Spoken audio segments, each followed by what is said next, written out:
আমরা বান্দরবন শহর থেকে বেরিয়ে গেছি। এই যে হচ্ছে শহর থেকে রাঙামাটির দিকে যাইতে, এটা হলো লাস্ট মানে বান্দরবনের লাস্ট একটা মানে নামকরা জায়গা স্বর্ণ মন্দির। তো আমরা এখানে দাঁড়িয়ে মোটামুটি সবাই বাসায় ফোন দিয়ে নিলাম, কারণ ট্যুর করি যাই করি ফ্যামিলির প্রায়োরিটি আগে, তার জন্য ফ্যামিলিকে জানিয়ে নিতে হবে আপনি কোথায় যাচ্ছেন কি করতেছেন। তো জানিয়ে দিলাম যে আমরা আসতেছি বাড়ির দিকে, বাট হয়তো কিছুক্ষণ পরে মোবাইলে নেট থাকবে না, এটা বড় বিষয়। তো আমরা এখন চলে যাব রাঙামাটি রাজস্থলী ফারুয়া রোডের দিকে।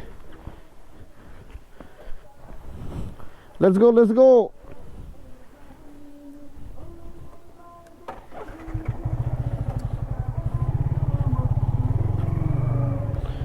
এই যে সব বাইকার্স রেডি, এখন শুধু আমরা যাওয়ার পালা আমাদের। এই হলো অবস্থা।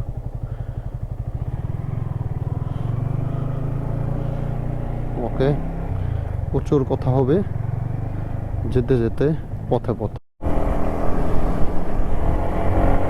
ওরে কোনারে, হ্যাঁ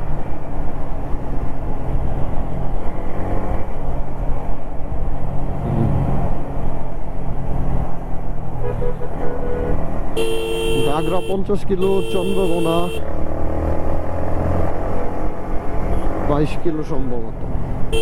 না, চন্দ্রকোনা কত দেখলাম 33 কিলো। আমাদের বর্তমান গন্তব্য হচ্ছে বাঙ্গালহালিয়া। বাঙ্গালহালিয়া থেকে আমরা রাজস্থলী রোডে ঢুকে রাজস্থলী গিয়ে নাস্তা করবো, তাহলে ভালো হবে।